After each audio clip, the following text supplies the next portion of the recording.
Welcome, everybody. My name is Shauna Caspi. I am a singer-songwriter based in Toronto. I'm also a past FMO board member, and I'm really happy to be here moderating the panel today. First, I'm going to start by acknowledging that the Folk Music Ontario office is on the unceded land of the Anishinaabe and Algonquin people. I know that we have people joining us today from all over, and it's important to remember that we're all connected to each other and we're all connected to the land.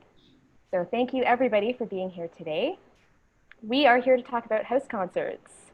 And house concerts are this special thing, this really incredible experience on the road. It's like no other.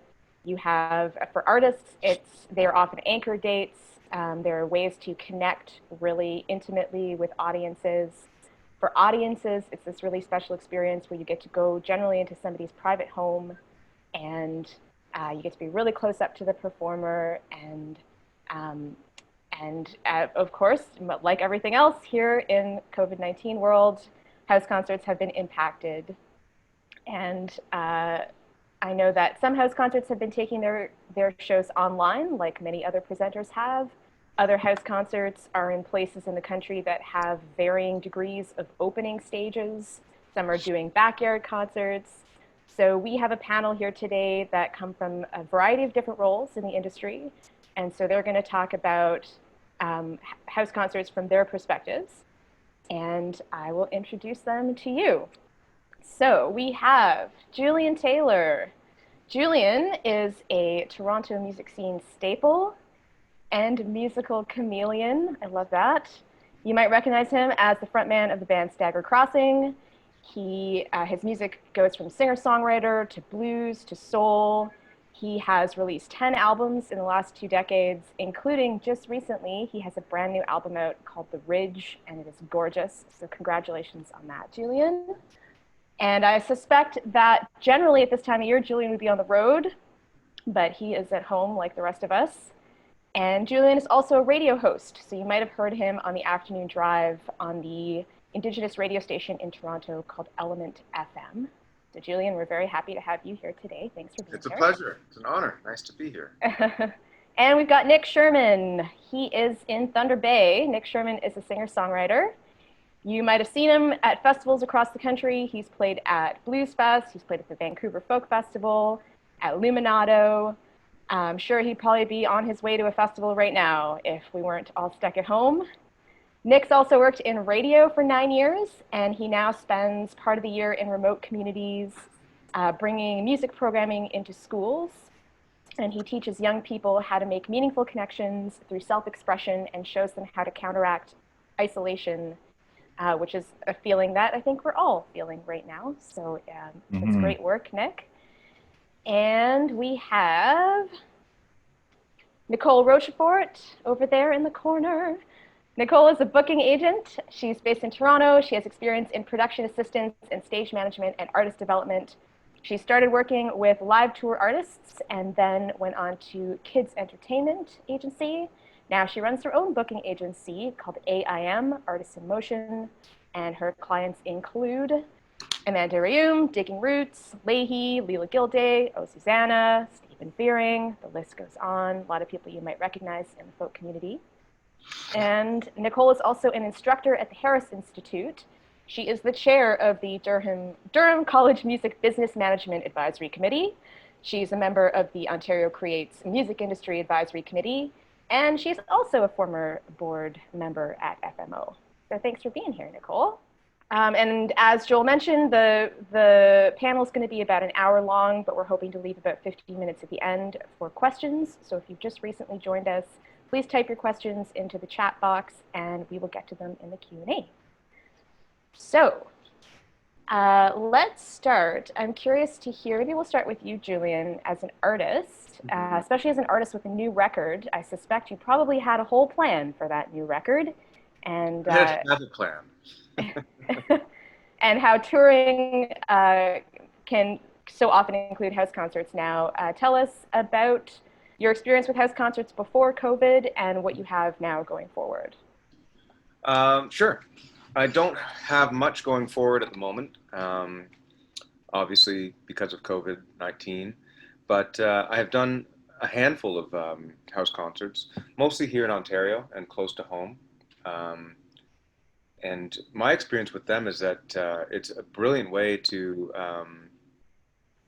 be up close and personal with people. I've probably sold more merch at house concerts than I have anywhere else, to be honest with you, because everybody who attends pretty much buys uh, at least one record or a few, which is really interesting. Um, but I guess the last house concert I would have done is probably now over a year and a half ago, near here, and Trivoli House, I believe it is called, and those people were great. I mean, you end up in a situation where you're in close proximity. There's food. You know, people get to hang out and eat snacks together, and then the concert happens. In my experience, I've also done house concerts where in the summer they've had them outdoors. You know, if somebody has a nice patio or a backyard, then they've hosted myself and my mates there. Um, as far as touring is concerned, I found in the summer that it was a good segue.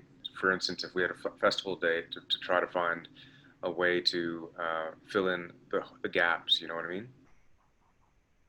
Because some in the summer it's odd because you'll get most of the festivals are during the weekend. There's the odd festival that is during the week, and you end up with these massive holes.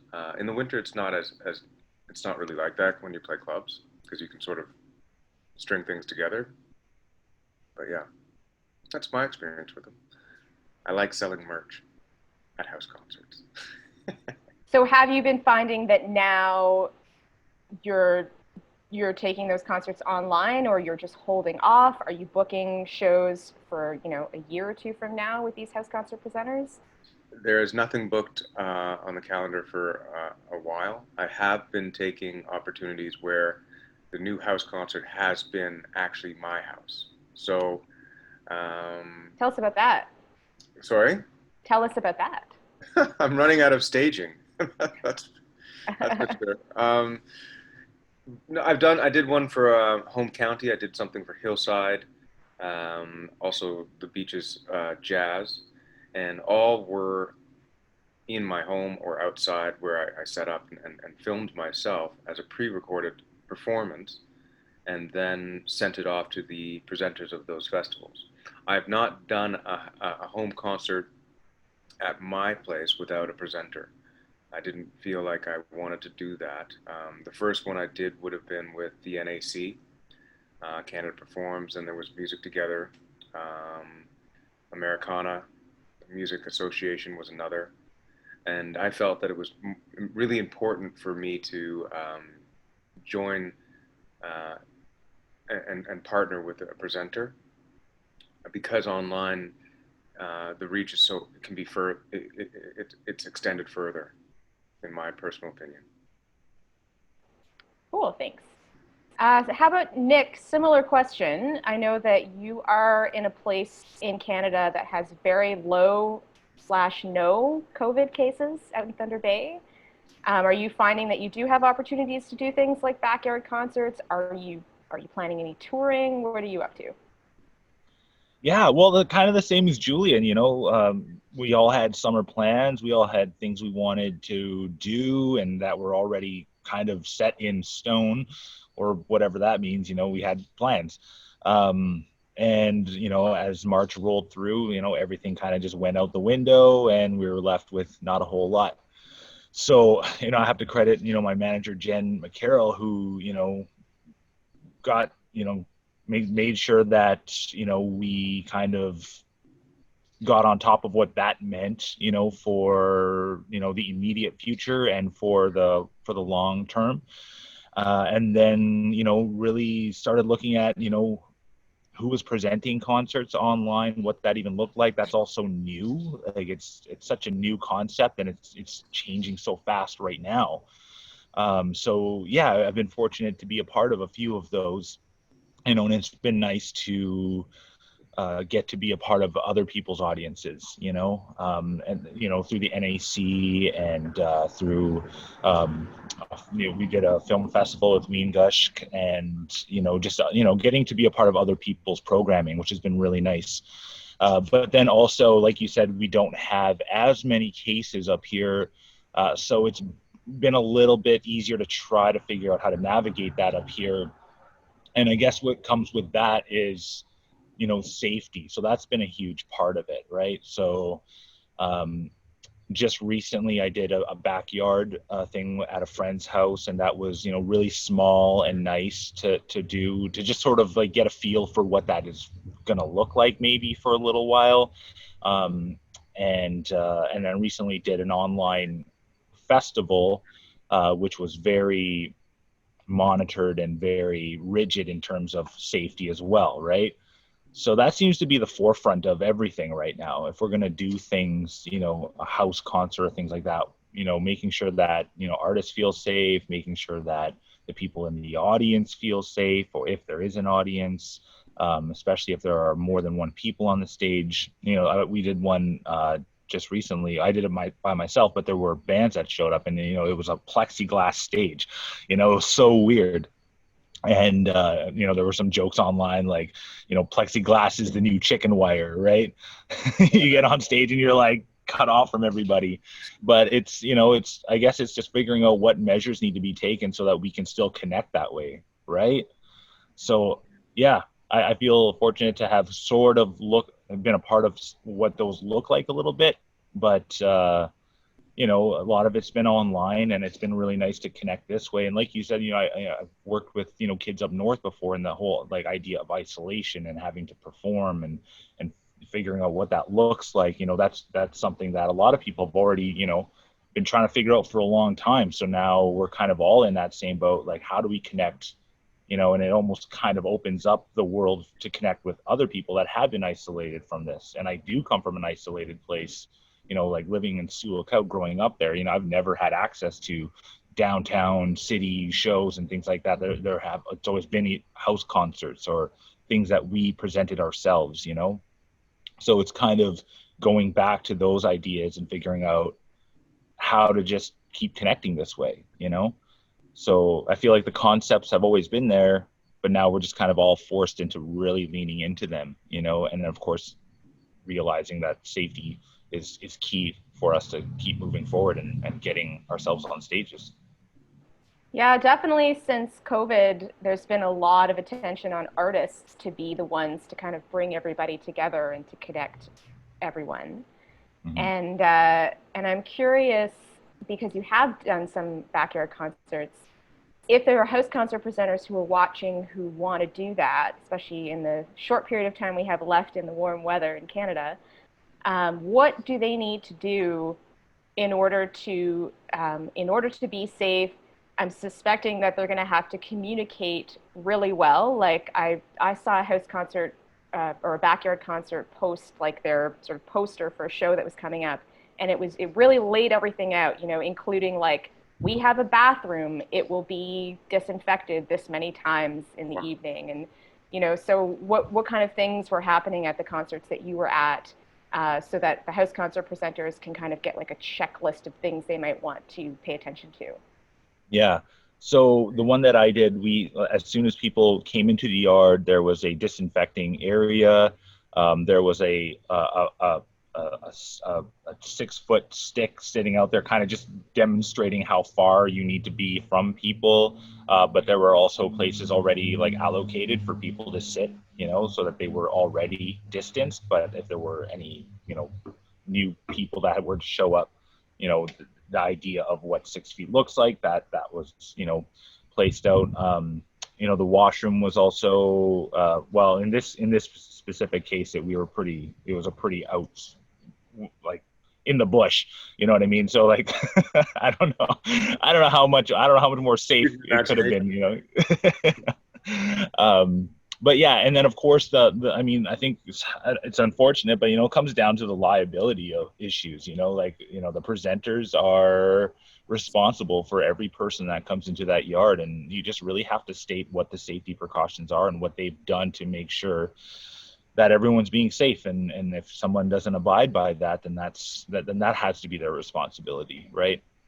So that was a huge concern. So there was, of course, same thing. There was a list of things that were done, but also before the show, I had to make sure to lay it all out again to make sure that it was, known what safety precautions were in place and what everyone else was responsible for, at that point. So yeah, that's there was a lot of what's the word, lead up and like housekeeping kind of stuff that had to be done to make sure that it was you know um, a safe event, I guess. So that's how it looked, and it went well. Everyone uh, participated and abided by all the things that were laid out, and it went really well. It was a really nice experience, but of course, it was weather dependent. If it was bad out, that show wouldn't have happened. When it gets cold, those shows probably won't happen. So that's what we get right now,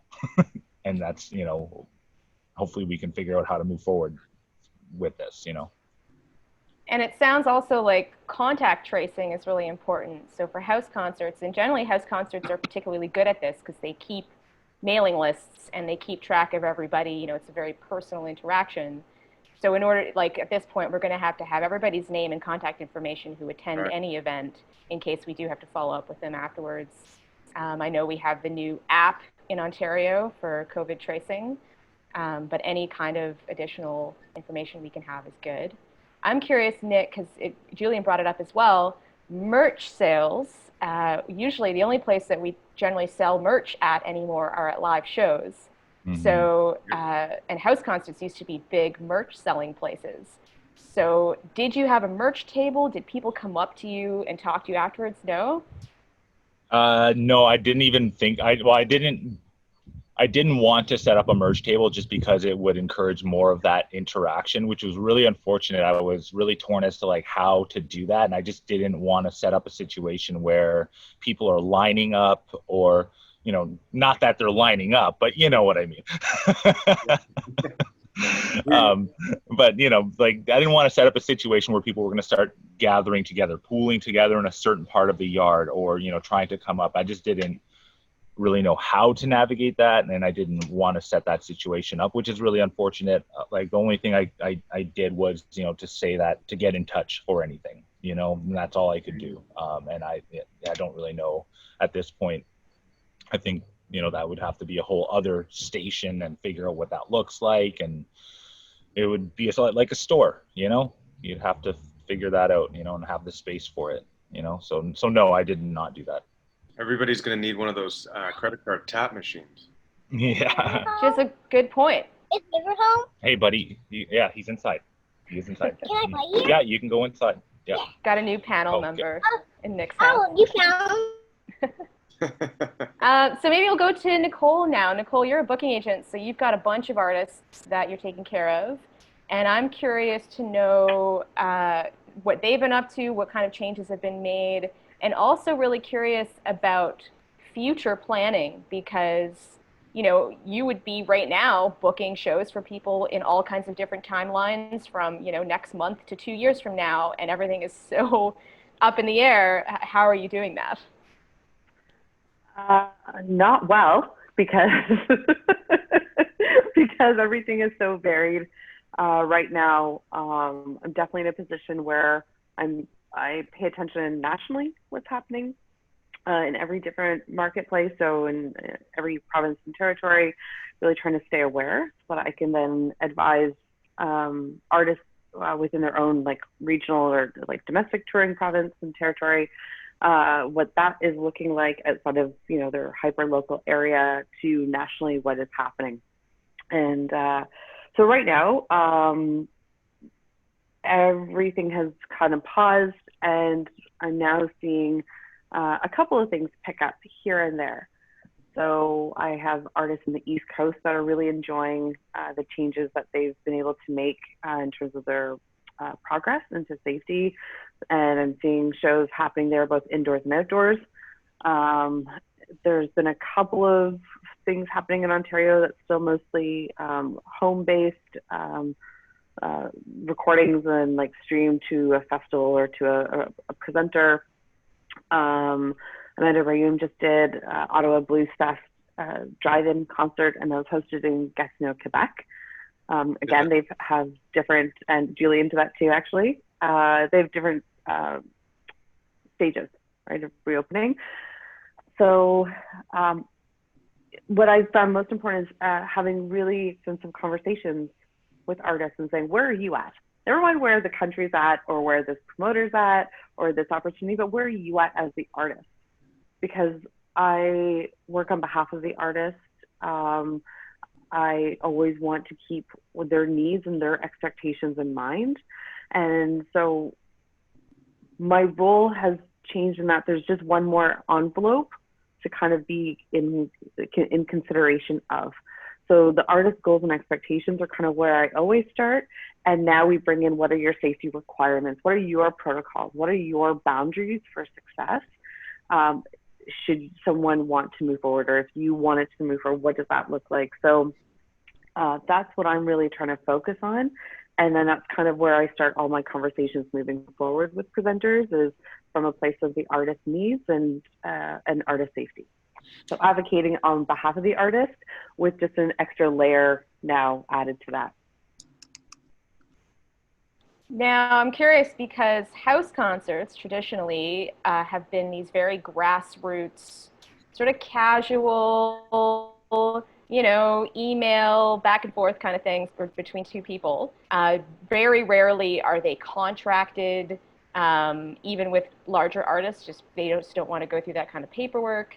So now that there is this extra level of liability, how would you, as a booking agent with your artist, if they did want to play a house concert, what would you do with that? There's some artists who have definitely done more of the one-on-one interaction with house concert hosts and presenters, where they've just gone in and done it themselves. I actually have a lot of clients who will still ask me to be part of the, less of a negotiation, but sometimes just the structure conversation of how that house concert is going to look. And that's just so that we can keep some professional standards in place. I find artists that are doing house concerts rarely or not very often are a little bit more like stringent on like, well, I want to know what my set time is. And there are certain items that they're expecting to know about a gig.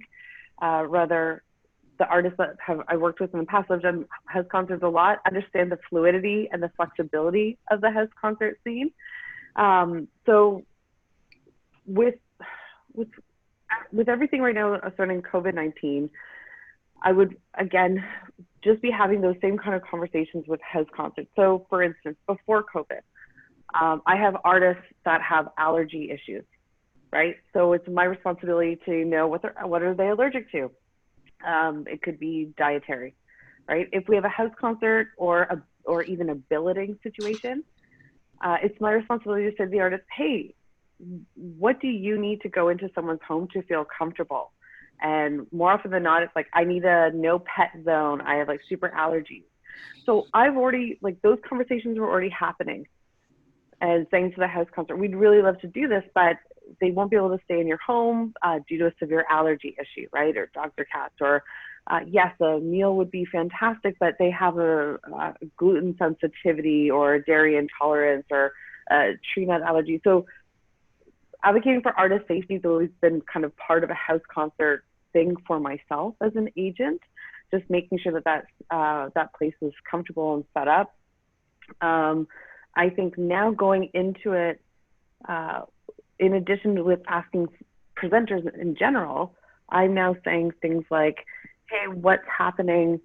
What are your safety procedures and protocols? And often the presenter will say, well, tell me about the audience. Well, that's fantastic. I want your audience to be safe. But I really want the artist to be safe too. So what's happening backstage? What's happening? Like, is there a little green room or a place for an artist to get prepared and ready? It's my responsibility to take care of the artist before a show. And so I'm asking questions specifically about the artist experience, not so much the audience experience. So saying, you know, is there a private bathroom that the artist can use exclusively, right? Not sharing the communal bathroom inside, asking, you know, the artist, if it's an indoor event, you know, how long will the artist be inside before this is taking place? Are they going to sleep at this place? Like, all the things that I think sometimes we take for granted with house concerts because they're these built-in specialties. They're now pinch points. So they're places that of great concern and no longer just of great comfort. So all the things that made the house concerts comfortable are all the things that make them potentially really contaminating. So I think you just need to kind of do a checklist of things going down and kind of have really detailed conversations with your house concert host about what they already have planned, and then also what you need to feel safe in a situation. So I'm finding this moment to be actually very empowering for artists because they're having to advocate and put their safety standards there. And I think we're going to start seeing more artists making choices that work best for them now moving forward in other ways too. Cool. Yeah, I agree with you, Nikki. And I think there's also this like really beautiful thing that happens in a caring way when you take the time to think hard about something before you do it. And I think now it's so important to have things in writing because there's so much fear and discomfort out there that if you have it all laid out in advance, then you have this freedom to make music within these constructs that we're in. So that's great. I think, I think we all need to feel safe. This is a really uncertain time that we're living through. And so I think the more safety or the more checkpoints you can kind of put in before you go into a situation, the better. I also think certainly like house concert circuit and the type of hosts and artists that are in audiences, that's a community. Like that is a very hard knit community. And there's a lot of love and trust that's implicit in that moment. And I think this caring about yourself means that you're probably also going to care about another and keep community safe, right? So there's this communal responsibility to one another that I think can be emphasized right now through some of the safety precautions and these like, less than sexy conversations that we're going to have, but these are going to be the ones that keep us alive. Yeah, great. I'm going to hold on to the in-person concert conversation for just one more second because we have this tiny window to keep doing them this summer. I'm just curious, and anyone can answer this. In the past, a lot of house concerts have been indoors, like in someone's living room. And so it has been possible for artists to just kind of show up, unplugged, play the show, everyone's this far away from you. But now that you're outside or people have to be further away or you've got plexiglass or other things in the way, as artists, what are the expectations to play a house concert now live in whatever way that is in terms of tech setup? Like, do you have to bring your own PA? What is that looking like? I would say, yeah, bringing your own equipment would be a big one. I don't foresee, and I could be wrong. I don't. Once the weather changes, I don't know if there's going to be a lot of indoor house concerts. I did see one place here in Toronto. One venue is actually has screens in different rooms, so the band is actually playing in one particular room with nobody in it, and people on the patio are able to see a screen, and people in the restaurant area are also social distancing, but able to see a screen of the performance. And the performers are also able to see a screen of the audience so that they can get a response, like hand claps and stuff. So maybe there might be a way of doing that in somebody's home where a very small audience of their closest friends could be in one room and the artist in another, and there's a screen. Who knows? But I think it's going to be super tricky. Personally, I'd like to see it happen, but if we're all trying to keep each other safe and follow Yeah. protocols. Go ahead, Nick. Yeah. Sorry, it's okay if sorry to cut you off. Jump in. That's all good. Yeah. I want to build off what you're saying too, because I mean, if we're expected to bring our own, equipment, a lot of artists don't have that kind of stuff. Like some, artists don't carry a full PA system, or might not have the means to transport it, things like that, right? So yeah, when we're talking about safety versus technical requirements, that might not be in everybody's wheelhouse of possibility at all. So what does it look like for them? And even for when I did mine, I did bring my own stuff, and I feel fortunate that I was able to have a small enough, and that's another thing, a small enough setup for a small gathering like that, right? So there's just so many limiting factors when it comes to what this will look like, right? And of course that plays into it's worth our time for the art, right? It's worth our time because we love to do it.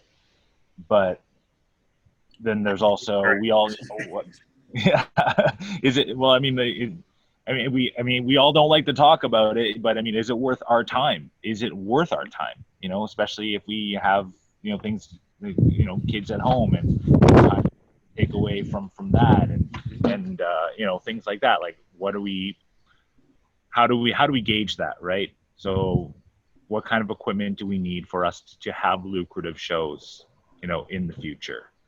I guess that's a question that all of us need to ask and figure out, right? Or what do tech companies have to do to make it safe for everybody? And if there are any artists watching who want to do house concerts before the weather gets cold, do you guys have any recommendations of what kind of small PA system you would recommend that might be affordable, that might be portable? Any recommendations? I do. I use, for all the stuff that I've used at home, a tiny little roll-in acoustic amp that also has a XLR input for a microphone. So it's like a two-in-one thing. It's literally like the size of a suitcase, and it could 50 people's max probably what it can reach. I also have a full PA because the band used to tour around and do a lot of club shows and cover music and stuff like that, and we'd always have to card it. But for the little stuff, any sort of acoustic amp that has the two inputs, like an XLR and quarter inch, would probably do up to like 30 people if it's like 40 watts. Thanks, That man. was it. I know I've used the old Bose L1 Oh, in the nice. past. I've rented that from Long and McQuaid, and Is if that you the are top? near Long and McQuaid, yeah, it's got like a little sort of tower attached to it. Yeah. It's pretty good for a rental. But I think it's another one of those things, much like the online show setup. I know a lot of us were forced into this live streaming thing really fast, and it was a matter of, what kind of equipment we all had, and we're kind of at the point where I've been struggling with it myself, but we have to make those investments now into equipment because it doesn't look like we're going anywhere anytime soon. And on that point about live streaming, it sounds like house concerts are really tricky because it is so much about that closeness and that personal connection, and all of these things, the distancing, the plexiglass, the no merch table, all of that is making it so hard.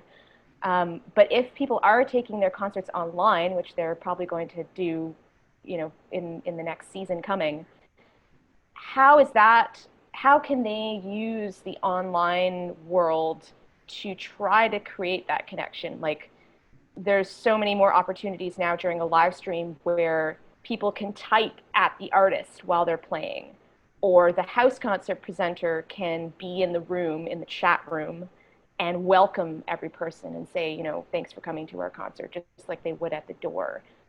What have you noticed in doing online concerts that you can do to continue to connect to the audience? Well, may I? Okay.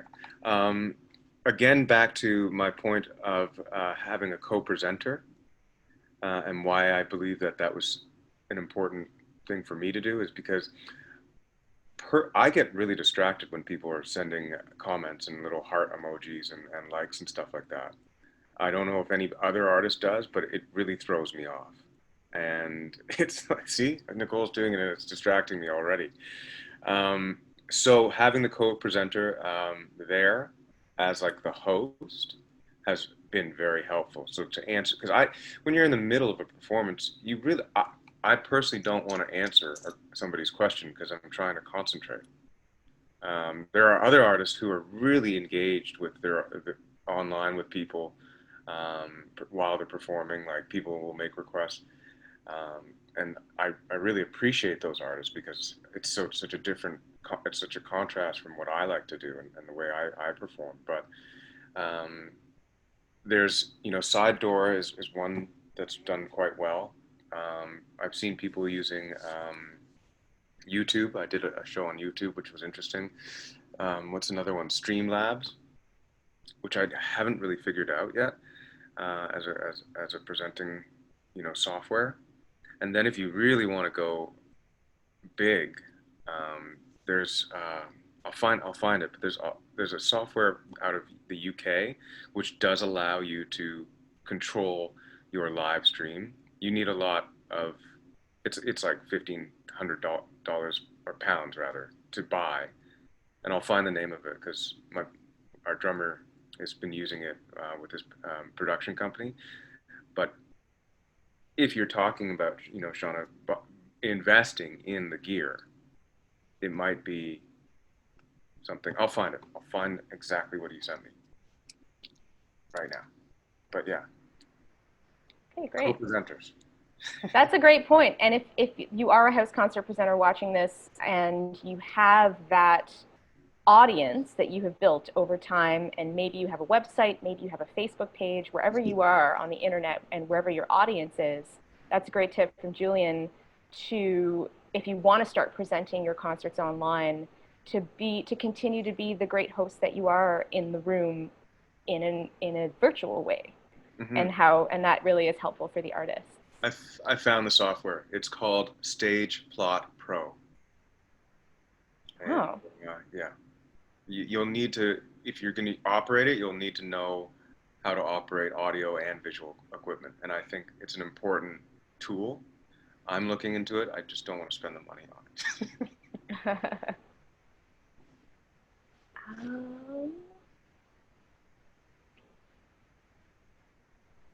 Oh, yes. I wanted to bring up tickets versus no tickets, or how to manage that. And I was really hoping we'd have Kimberly, because I'm not fully aware of what Home Roots was doing. I'm vaguely aware. My understanding is that they put their concert series online through their Home Roots Facebook page, and they were doing Facebook Live shows under that banner. But I think they were open to anyone. So on Facebook Live, anyone can kind of wander into the live stream, and then what most people are doing is they're doing tip jars. So people can come in and then they'll say, if you like what you're hearing, you can put something in the tip jar, versus something like Side Door, which is ticketed in advance. And then you have to make sure that you've paid your ticket and you show up at a certain time and you get your Zoom link. So I'm wondering if for a question for anyone, is there one that you prefer? Is there something you would suggest particularly to house concert presenters? Does the audience need to be limited, or can it be, worldwide and anyone can just walk in? Well, should I go?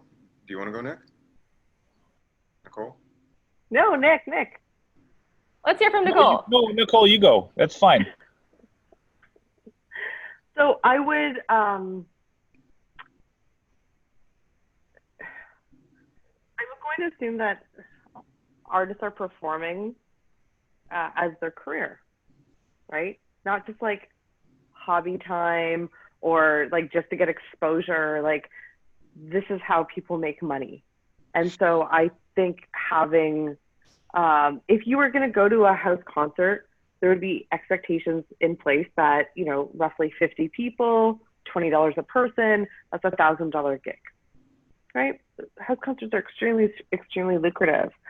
And so if a house concert host were to say, I'm going to create a house concert, I know I have anywhere from 50 to 85 people on a mailing list, or 50 to 200 on my mailing list, and I anticipate 50 people coming, I would hope that they would be working like with their audience members to try to maintain a bit of a monetary standard that the artist is used to. What I'm seeing right now are artists giving away their music just for the sake of having presence or relevance right now.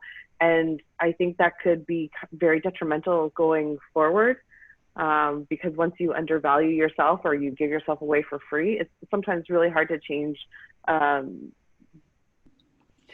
ask, right? So if people are used to consuming for free, they have a harder time paying for something down the road.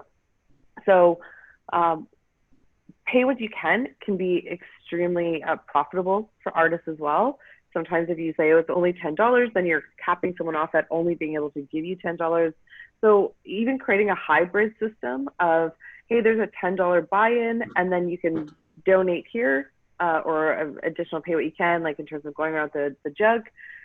Looking at that model could be a nice way of kind of maintaining a certain type of financial requirement as a career person that we tend to call musician, right, or artist, as a career.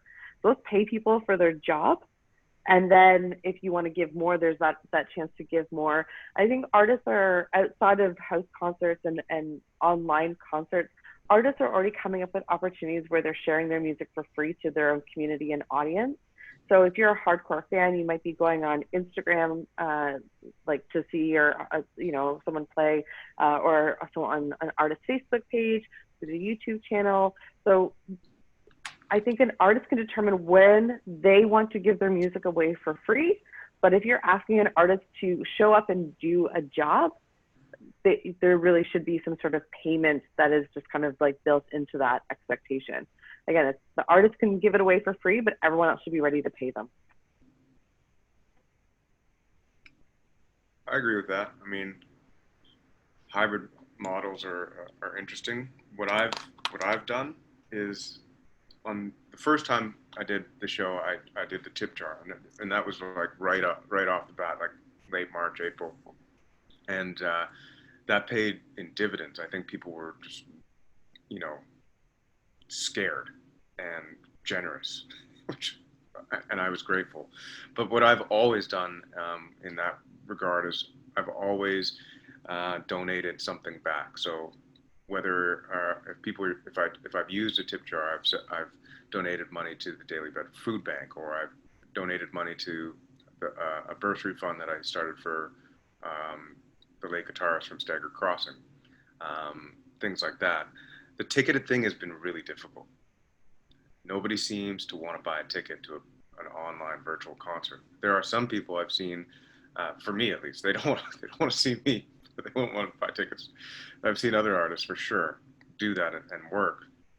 So, and the other thing I've done is, if they have it to help bring people to pay, it's like, okay, pay and I'll mail you a CD, and part of it will go to the Daily Bed Food Bank or Unison Benevolent or something like that, just to get that incentive going. But I mean, it's tricky. It was tricky to get people to go to pay at a live show anyways. So it sounds like you've also got a good model where, again, you're working with partners, essentially. You're saying, I'm putting on this show and it's also going to benefit Unison, or it's also going to benefit the Daily Food Bank. That's really good. I will say that we're at 1:50 p.m. at the moment. I don't know if Joel wants to jump in with any Q&As. He's still here. I know there have been some questions in the question box. I am here, guys, not in video, but in audio format. Thanks so much for the presentation. Lots of great insights. I know we did have some discussion on safety, but there was a question that was sent to us before this presentation. What other types of things are you seeing in regards to distancing and safety from either house concert producers or yourselves? Is there extra, like for example, would it be up to a presenter to be providing a bunch of wipes, a bunch of alcohol for the hands, for example? What are you seeing in that regards in making people feel more secure?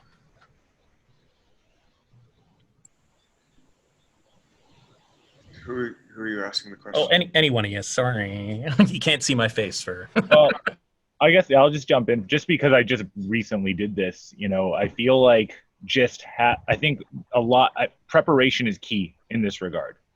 You know, everything about getting people together at this point is, you know, preparation. Unfortunately, we don't see that in other respects in around us, you know, with other things. But when it comes to us playing music and feeling safe, like that's the weird thing, you know, as an artist, I don't know if you feel this way, Julian, but it's like we're trying to like bring our art and capture those moments that we had, you know, pre-COVID and bring them into this new kind of realm, you know? So we're trying to have our songs still exist now, you know? And I feel like it's different, you know? It's different. Yeah, yeah. I'm struggling with it. And I think that, and here's one of the other points to yours, Nick, is that, you know, each performance, you know, on a live stage is different. And the audience has a lot to do with that. I'm finding that the presentation of an online concert is difficult because it's, for one, there's no audience, and number two, it lives here all the time now. It's like, you know, you post a Facebook photo of yourself, unless you take it down, it lives on the internet forever now. And so I'm worried because some days I suck more than others, and it lives there forever. And the presentation part is so tricky that in my mind, it's like, at first it was like, okay, do as much as you can, you know, play as much as you can. And I think that from an artist standpoint, we want to play as much as we can.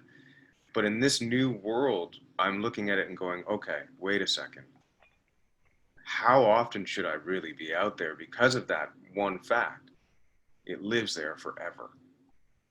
That's a great point, Julian. And another thing that kind of makes it weird, you know, to have an experience for an audience that is small and close up and, you know, personal, and then to have that thing be forever on the internet that could also be watched by anyone at any time in any context.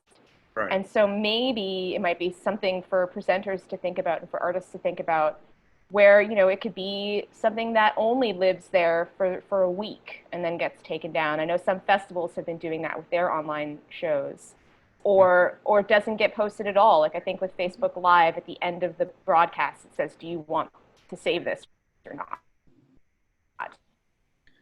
That's true. Just think, going back to the, make it a thing in your. I think we lost Shauna for a second there. Yeah, she's gone into slow motion. Go ahead, Nicole. I just want to go back to the question that was asked. Whose responsibility is it? It's everyone's responsibility, right? So it's the artist's responsibility for them to take care of themselves and to advocate on for what they best need. And that's never changed. It's just now we have to really actually listen and believe in artists when they say, I need this. It's certainly the house concert host's responsibility to make sure that their guests are safe. So just in the past, they might say, hey, I don't want you to consume an excessive amount of alcohol and then get into your car and drive away. Like, that was still their responsibility. This is an extra layer of responsibility.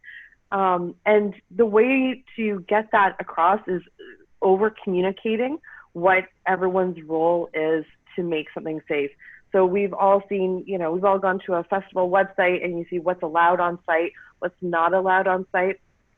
You could even set something that up, like here's an extra page and you have to click, I acknowledge these different things when I'm coming into this space. I'm going to acknowledge that a mask is needed to be worn, that I will bring XYZ, or I won't do this. I you know, acknowledge that I will not approach the artist or any other audience member less than 2 feet. Like, over communicating is going to be the way that this message gets heard by everybody.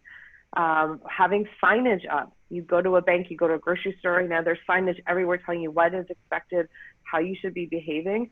It wouldn't hurt to put signage up on your website, put signage up in your backyard gate as people are coming in your home, in your venue as people are coming in. Like, make it abundantly clear what role everyone plays to make something a success. Again, this is going to be a community effort, because the artist can have a fantastic night on stage, but if the audience isn't with them, it's a disconnect. If the house concert host isn't actually hosting and curating that audience and that environment, it doesn't work. And that's online or in person. Like, everyone needs to be aware of what is expected of one another in this space together, right? This is the ultimate test of safe spaces right now. This is not a new conversation. It just has a new layer to it. I'm going to jump in with another question here. Someone did ask about the name of the software, and Julian, you mentioned in the comments that it was StagePlot Pro. That you were mentioning earlier. Other suggestions from people were vMix. I've seen that used, although that is very high end and mostly for like broadcasting, as well as open broadcast software and Streamlabs open broadcast software. A question about taking tips, I would suppose. Like, typically, like let's get off tickets for one, but like if you're playing, you've got yourself a pass the hat type of situation. People aren't necessarily carrying cash, right? So are we, like you mentioned it briefly, like possibly one of those little Stripe things, and you mentioned that in the chat as well, Julian, but what about other options for people if they'd like to give back to the artist, either sending email money transfers, PayPal? What are some other options during a live performance that one could use instead of, you know, taking that quote unquote dirty money? GoFundMe, PayPal. Certainly, Bandzoogle is the thing that I use for my website. You can actually, with Bandzoogle, put up a ticket link for any online show, as well as, you know, the tip jar. Yeah, and pointing people towards you know, music, wherever you keep your music that gets the money directly to you. Like, a lot of bands are on Bandcamp. They might not have their full you know, discography on there, but I mean, if you do have stuff on there, you know, a better percentage goes to you, right? So pointing people towards that, or whatever third party music site you use to keep your music, you know, if they hold CDs for you or whatever, things like that, right? I mean, just asking people to support through that, you know. It's hard to like just jump online and be like, send me some money while I'm playing to you online right now. It's, you know, and how many times can you do that? But I mean, I guess that's like Nicole was saying, we're all responsible for the safety of it, and we're all responsible for, you know, how we navigate this for ourselves too, right? I mean, we have to adapt somehow, you know, and we just have to lean into the things that we have, you know, in front of us, you know, and getting our music into places that we know will benefit our audience and us as well is what we have to figure out as well. So, you know, playing the live shows and then having our music available in places that make sense for us, you know, financially, I guess, you know, things like that. Okay, we got time for just a couple more questions. Someone's made a comment here about performing music that hasn't been officially recorded or released for online shows or videos because of the permanency. I think that's probably, you know, a general internet problem, probably more exacerbated by all of us being stuck inside right now. But they're also asking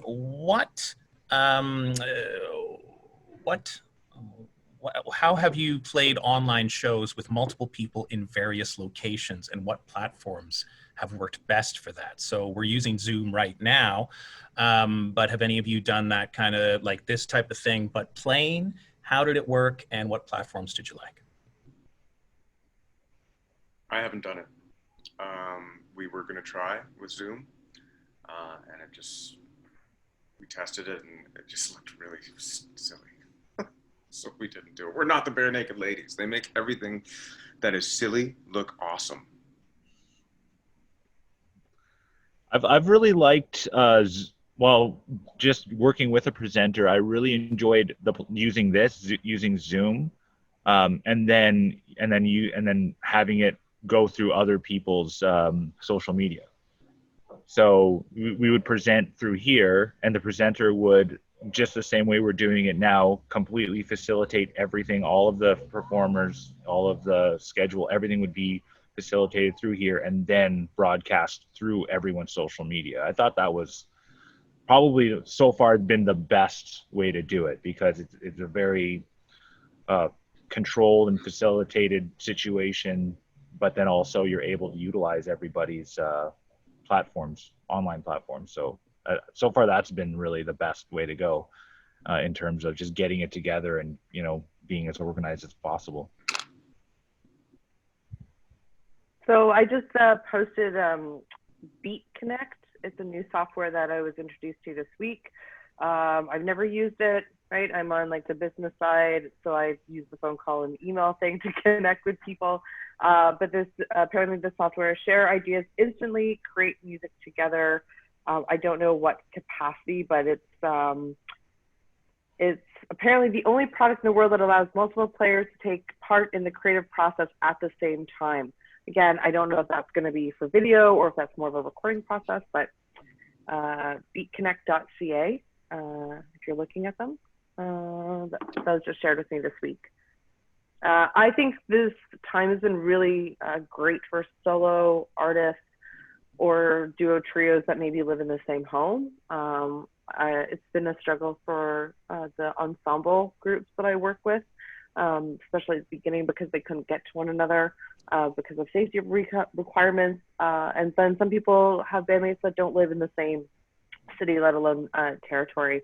And so collaborations has been really challenging. And I think it's actually forced a lot of artists who are typically in band configurations to try more opportunities as maybe solo lead. Yeah, I feel badly for all the drummers out there, all the bassists that haven't decided to pick up a solo career and do concerts. They'll all have to turn into Phil Collins, I guess. Friends, I think that's the end of the presentation. I want to thank big time all of our panelists, Julian, Nicole, Nick. Big, big, big thanks to our moderator, Shauna. Thanks so much for joining us, everybody.